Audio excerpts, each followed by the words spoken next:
सुधा समाधान।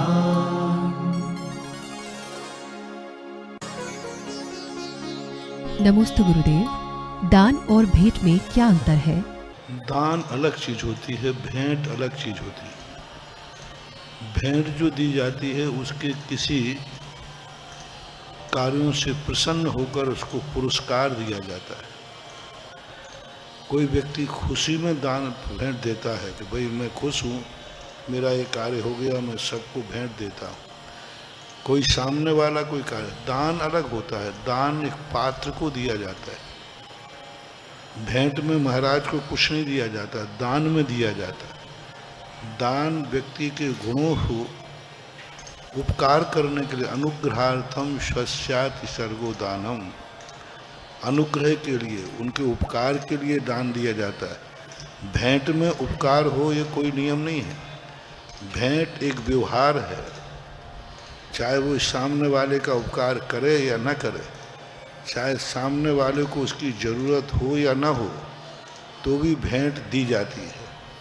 लेकिन दान ज़रूरतमंद को दी जाती है, वह उपकार के रूप में दी जाती है, गुणों की वृद्धि के लिए दी जाती है। इतना अंतर जानो। नमोस्तु गुरुदेव। अभिची मरण क्या कहलाता है? अभिची मरण कहते आयु कर्म के निषेक। जो दिन कटे सो आयु में अवश्य घटे, बूंद बूंद रीते जैसे अंजुलि को जल है। प्रत्येक एक एक क्षण आयु कर्म के निषेक झर रहे हैं और आयु हमारी कम हो रही है, तो आयु का कम होना ही आविची मरण कहलाता है। यानी व्यक्ति प्रति क्षण मर रहा है, उसके जीने का समय कम हो रहा है।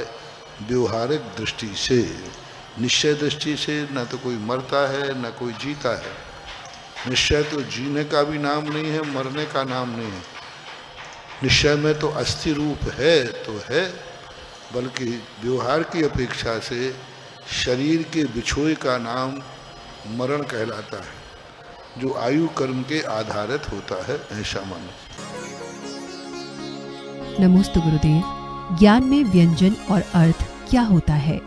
व्यंजन का अर्थ होता है अक्षर। किसी भी चीज के उच्चारण किए जाते हैं तो उसको बोलते व्यंजन है। और अर्थ है उसके भाव को, उसके अर्थ को, अभिप्राय को। जितने ये 52 अक्षर होते हैं ये व्यंजन कहलाते हैं। और उस प्रकार, और वो जो व्यंजन के अर्थ होता है वो अलग। अब तत्वार्थ सूत्र की अपेक्षा से तुम पूछ रहे हो, क्योंकि यहाँ पूछने का अभिप्राय स्पष्ट नहीं है। वहाँ व्यंजनावग्रह और अर्थावग्रह भी कहा है। अर्थावग्रह यानी व्यक्तवग्रह, व्यंजनावग्रह यानी अव्यक्तवग्रह। तो व्यंजन और अर्थ आप किस प्रयोजन से पूछ रहे हैं, अपने प्रश्न को स्पष्ट कीजिए। नमोस्तु गुरुदेव। धर्म का ह्रास पापियों से कम, पाखंडियों से ज्यादा होता है। इस कथन की सत्यता कहाँ तक है? क्योंकि पापी तो धर्म से दूर ही है। जो धर्म पर चल रहा है वही धर्म को दूषित या अच्छा कर सकता है। लेकिन जो पापी है वो धर्म को विघ्न डालता है। दोनों में बहुत अंतर है। ये मत सोचना पापी तो धर्म का नाश करता है, पाखंडी धर्म को दूषित करता है। दूषित करने में और नाश करने में बहुत अंतर है। दूषण किया हुआ, दोष लगाया हुआ कोई आकर के उसको धो सकता है, लेकिन नाश किया हुआ धर्म को पुनः स्थापित नहीं हो सकता। इसलिए पापी तो धर्म का नाश कर रहा है, वो तो जड़ से मिटा रहा है, समूल नष्ट कर रहा है। और पाखंडी जो है वो धर्म को मिटा नहीं रहा है, धर्म को दूषित कर रहा है। तो दोष निकाला जा सकता है, विनाश नहीं। इसलिए पाखंडी है, लेकिन है तो वो धर्म के रूप में ना कुछ तो धर्म कर ही रहा है, कुछ नहीं कर रहा है। कम से कम बाहर से मंदिर ही तो जा रहा है, बिना मन के जा रहा है, अंदर बुरे भाव रख के जा रहा है, लेकिन मंदिर ही तो जा रहा है। पापी तो भाव भी नहीं है, लेकिन वो तो गलत स्थान पर जा रहा है।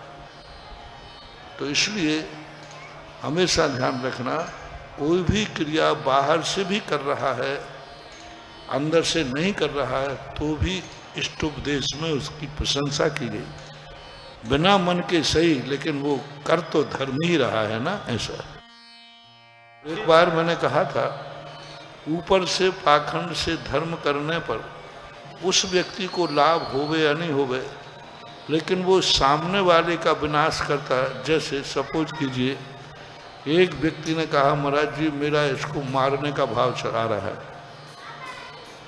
लेकिन मैं नहीं मारूंगा, मेरा नियम है, लेकिन मैं भाव से इसको प्रतिदिन मारता हूं। तो बताओ महाराज जी, मैं भाव प्रतिदिन मारने का कर रहा हूं और मार नहीं रहा हूं, और एक व्यक्ति ने कहा जब भाव ही हो गया है तो मार दो। एक का भाव हो रहा है, लेकिन मारने भाव से तो मार रहा है, भाव से तो उसने मर्डर कर दिया उसका, लेकिन साक्षात नहीं मारा। और एक व्यक्ति ने भाव तो किया, साथ में मार भी दिया। इन दोनों में से श्रेष्ठ कौन है?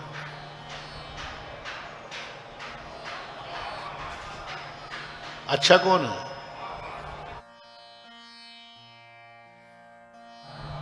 कम से कम इसने अपने भाव बिगाड़े, सामने वाले की जिंदगी तो बची है। उसने तो भाव भी बिगाड़ दिए और सामने वाले को भी जिंदगी खत्म कर दी। इसने भाव बिगाड़े कि मैं इसको मारूंगा मारूंगा, मार डाला, तो इसको हत्या का दोष तो लगेगा, लेकिन सामने वाले की जिंदगी तो बर्बाद नहीं हुई। इसलिए बिना मन के सही, बुरे भाव से सही, कैसे ही सही, धर्म ही तो कर रहा है। स्वयं का कल्याण हो या नहीं हो, लेकिन दूसरे का विनाश तो नहीं कर रहा है। इतना तो, बिना मन के तुम मंदिर आ गए, मंदिर में तुम्हारे बुरे भाव हो रहे, लेकिन तुम बाजार में रह करके पता नहीं कितनों के बुरे भाव करते, गालियां देते, दूसरों को कुछ करते। तो कम से कम तुमने, ये तुम्हारे ही तो विनाश हो रहा है। सामने वाले का तुमने बुरा नहीं किया, वो पुण्य, वो परिणति प्रशंसनीय है। इसलिए धर्म कैसे भी करो, ऊपर से करो, अंदर से करो, बाहर से करो, पाखंड से करो, प्रदर्शन के लिए करो, दर्शन के लिए करो, जैसे बने तैसे करो, धर्म करो। नमस्ते गुरुदेव, हम अपने आप को कैसे तराशें? अपने आप को तराशने का अर्थ यही होता है, अपने गुणों को इस प्रकार से प्रदर्शित करो कि सामने वाला तुमसे संबंध जोड़ने में नाज महसूस करे, और जिसने मुझे खो दिया है उसको अवशेष हो कि मैंने कितने अच्छे व्यक्ति को खो दिया। देखो, मैं समझ नहीं पाया कितनी अच्छी वस्तु थी, कितना अच्छा व्यक्ति था, लेकिन जब मेरे पास था मैंने उसकी कद्र नहीं की, मैंने उसको समझा नहीं, मैंने इसका मूल्यांकन नहीं समझा, और आज वो व्यक्ति मेरे हाथ से चला गया। और जिसको मिल रहा है वो कहता वाह मुझे तो मिल गया, वो नाच कर रहा है। तो ये हो जाएगा। अपने गुणों को इतना अच्छा करो, इतना अच्छा करो, जो तुमसे दूर भागे वो पश्चाताप करे, और जो तुम्हारी जिंदगी में आ जाए वो गर्व करे। यही सबसे बड़ी साधना है। व्यक्ति यदि अपने आप को ऐसा बना ले कि जो जो तुम्हारी जिंदगी में आएंगे उनको गर्व महसूस होगा, और जो जो तुम्हारी जिंदगी से दूर भागेगा, खो देगा, उसको शोक होगा, अफसोस होगा। उसके लिए आपको अपने गुणों को प्रकट करना पड़ेगा। नमस्ते गुरुदेव, लोग जूते चप्पल पहनकर जिनवाणी ले जाते हैं, क्या ये उचित है? अब देखो, इस संबंध में कौन सी जिनवाणी? पूजा की किताब है, अब कहीं से खरीद के लाए तो क्या जूता भी उसी बैग में रख के लावे? अब इसके संबंध में विवक्षा देखी जाएगी। जब स्वाध्याय आदि के लिए बैठे हैं उस समय विनय अलग चीज होती है। सामान्य रूप से जिनवाणी, पूजा आदि किताबें करना, जितना बने उतना विनय करना चाहिए। नमस्ते गुरुदेव, सूतक पातक के समय कैसा आचरण करना चाहिए? बहुत बार बता चुके हैं इसमें। सूतक के समय व्यक्ति को मात्र भगवान जहाँ से दिखते हैं वहीं तक जाना चाहिए, श्रृंगार चौकी तक ही जाना चाहिए। श्रृंगार चौकी का अर्थ होता है जहाँ गेट लगता है गेट के बाहर तक ही 3 दिन तक जाना चाहिए। और अधिकतम यदि गेट से भगवान नहीं दिखते हैं तो गेट के प्रवेश करने के बाद एक साल बोलते हैं आपकी दृष्टि से बरामदा। गेट के प्रवेश करते एक बरामदा, बस उस बरामदे तक ही इनकी गति होना चाहिए, इससे आगे गति नहीं होना चाहिए। अधिकतम जहाँ पर गंधर्व आदि बैठते हैं, बाजे बजाने वाले आदि, वहाँ तक भी यदि आप 3 दिन के बाद जाते हैं, लेकिन जहाँ भगवान की पूजन पाठ आदि होता है, अभिषेक होता है, लोग शुद्ध कपड़े पहनकर पूजन करते हैं, गर्भालय आदि है, उनमें कदापि नहीं जाना चाहिए। नमस्ते गुरुदेव, हम पाप एवं पापी से कैसे डरें? वस्तु स्वरूप विचार करें। व्यक्ति पाप से डरता है, पापी से नहीं डरता है, तो पाप के संबंध में विचार करें, उसको सोचें कि तुम्हारा किस सीमा तक पाप हो रहा है। इस पाप से स्वयं को और सामने वाले को किस प्रकार की हानि है, सामने वाला भी तुम्हारे पाप से किस प्रकार का परेशान है, कौन सा है। कई प्रकार के पाप होते हैं। पाप 2 प्रकार का, एक वो निकृष्ट पाप है जिसको करने से सामने वाले की जिंदगी बर्बाद होती है, जैसे डांका। तुमने डांका डाला, सामने वाले को बर्बाद हो गया। तुमने और भी ऐसा पाप किया कि सामने वाले को बहुत नुकसान हो जाए। एक पाप होता है कि जो सामने वाले भी गृहस्थ होते हैं, गृहस्थ जो अपने गृहस्थी के पाप करते हैं, जो सामान्य हैं, जो पारिवारिक दृष्टि से दोनों के लिए असहमति रूप नहीं है, सहमति है, ये पाप जो ग्रस्तों के हैं ये मध्यम पाप कहलाते हैं। और उत्कृष्ट पाप का त्याग ये होता है संपूर्ण रूप से पापों से निवृत्ति करना, है पाप की निवृत्ति है। इसलिए पापों की परिभाषा बनाना पड़ेगी। शास्त्रीय परिभाषा तो पाप की अलग है, नैतिक परिभाषा पाप की अलग है, और उत्कृष्ट पाप के त्याग की परिभाषा अलग है। नमस्ते गुरुदेव, द्रव्यों के कितने प्रदेश होते हैं? अब प्रदेश यदि शास्त्रीय भाषा में पूछते हो तो एक पुद्गल परमाणु जितने स्थान को घेरता है उसे आकाश का एक प्रदेश कहते हैं। और ये प्रदेश अनंत भी होते हैं, असंख्यात भी होते हैं। एक से लेकर के अनंतानंत भी प्रदेश होते हैं। आलोक आकाश के जो प्रदेश हैं, आकाशस्यानंता, आकाश के अनंत प्रदेश हैं। लेकिन लोकाकाश के असंख्यात प्रदेश हैं। धर्म अधर्म और जीव, इनके असंख्यात प्रदेश होते हैं। पुद्गल एक प्रदेशी भी होता है, द्विप्रदेशी भी होता है, संख्यात प्रदेशी भी होता है, असंख्यात प्रदेशी भी होता है, और अनंत प्रदेशी भी होता है। इस प्रकार के प्रदेशों का, और एक प्रदेश शब्द है बंद के समय आता है, प्रकृति बंद और प्रदेश बंद। तो वहाँ प्रदेश बंद का अर्थ होता है एक समय प्रबद्ध जितने निषेकों को बनता है, और उन प्रदेशों की क्वांटिटी का नाम प्रदेश है। कितने प्रदेश समूह को इसने ग्रहण किया, कितना प्रदेशों को बांधा हुआ। प्रदेश तो अनंत अनंत वर्गणाएं हैं। उन वर्गणाओं में से जितनी वर्गणाएं जीव ग्रहण करता है उतनी वर्गणाओं को प्रदेश संज्ञा भी है। ऐसा प्रदेश शब्द प्रदेश क्षेत्र का भी नाम होता है। जैसे हमने कहा उत्तर प्रदेश, मध्य प्रदेश। तो आप कौन सा प्रदेश जानना चाहते हैं, मैंने तीनों बता दिए। जो तुम्हारी प्रश्न में हो वो फिट कर लेना है। नमस्ते गुरुदेव, निश्चय काल को सरल भाषा में समझाने की कृपा करें। निश्चय काल जो है वर्तना रूप है।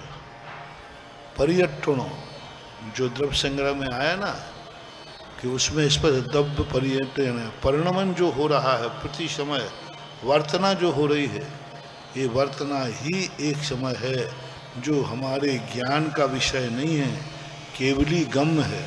एक समय वर्ती जो वर्तना है वह किसी भी छद्मस्थ का विषय है ही नहीं, आगम गम है। इसलिए निश्चय स्वरूप को आगम से ही जानना चाहिए, क्योंकि निश्चय स्वरूप वह कल्पना है, वह तत्व है जो हमारे मति शुद्ध ज्ञान से बाहर है। आगम से पढ़ करके ही हम जान सकते हैं ऐसा। नमोस्तु गुरुदेव, क्या हमें मंदिर में बैठकर सामयिक करते समय भी चारों दिशाओं में नमन करना चाहिए? चारों दिशाओं की प्रदक्षिणा तो इसलिए करते हैं आप लोग, क्योंकि और भी तो भगवान हैं। सामने बड़ी भगवान है उस दिशा में, लेकिन जिस दिशा में भगवान तुम्हारे सामने बैठे हैं उसके पीछे भी कितने भगवान बैठे हैं। मान लो तुम मंदिर में कर रहे सामने, तो मंदिर के बाहर चले जाओ, पूरी दिशा में लोक के अंत तक चले जाओ, तृष्णाली के अंत तक चले जाओ, और भी तो भगवान बैठे होंगे। इसी सीध में पीछे कहीं और मंदिर होगा, इसी सीध में कहीं मुनिराज बैठे होंगे, इसी सीध में विधेय क्षेत्र में भगवान बैठे होंगे, इसी सीध में नंदीश्वर दीप के जिनालय पड़ जाएंगे। तो इसलिए आवृत तो आपको करना ही चाहिए। वेदी के सामने आप बैठे हैं तो वेदी के पीछे भी तो कोई मंदिर हो सकता है 100 किलोमीटर बाद से। इस सीध में जहाँ तुम सीध में चले जाओ तृष्णाली के अंत तक, कोई ना कोई मंदिर टकराई जाएगा। कोई नया मंदिर टकराएगा तो महाराज टकरा जाएंगे, शास्त्र टकरा जाएगा, जिनवानी टकरा जाएगी। तो मंदिर में भी ठीक है, यदि पृष्ठवादी का स्थिति बनती है तो बैठे बैठे भी, लेकिन वंदना आपको करना ही पड़ेगी, क्योंकि वो सामायिक का आप श्रावकों के लिए वो सामायिक विधि में, वहाँ किसी शास्त्र में ऐसा नहीं कहा भगवान या महाराज के सामने ये आवृत नहीं करना। इससे सिद्ध है कि करना चाहिए। नमोस्तु गुरुदेव, आहार के समय शुद्धि बोलने का क्या अभिप्राय है? शुद्धि का अर्थ होता है हमारा अभिप्राय अच्छा है, खोटा नहीं है। मैं राग से, द्वेष से, कसाय से, मजबूरी में नहीं दे रहा हूँ, मैं शुद्ध भावों से दे रहा हूँ। मेरा अभिप्राय शुद्ध है, मेरा भोजन शुद्ध है। तो शुद्ध आत्मा के सामने अपने अभिप्राय को प्रकट करने के लिए यह नवदा भक्ति की जाती है। बिना शुद्धि के आहार नहीं दे सकते, हम नहीं ले सकते। नमोस्तु गुरुदेव, हमें वृत्ति बनने का भाव आए तो सबसे पहले कितनी प्रतिमाएं लेनी चाहिए? कम से कम 2 प्रतिमाएं होना चाहिए। 12 व्रत से ही शुरुआत होनी चाहिए। पहली प्रतिमा कोई प्रतिमा नहीं है, पहली प्रतिमा एक मानसिक मन की तैयारी है। संसार, शरीर, भोग, निर्वन्ना आदि से अपने मन को उदासीन करता है, लेकिन 12 व्रत जो दूसरी प्रतिमा है यही महत्वपूर्ण है, यहाँ से शुरू होना चाहिए। सुधा समाधान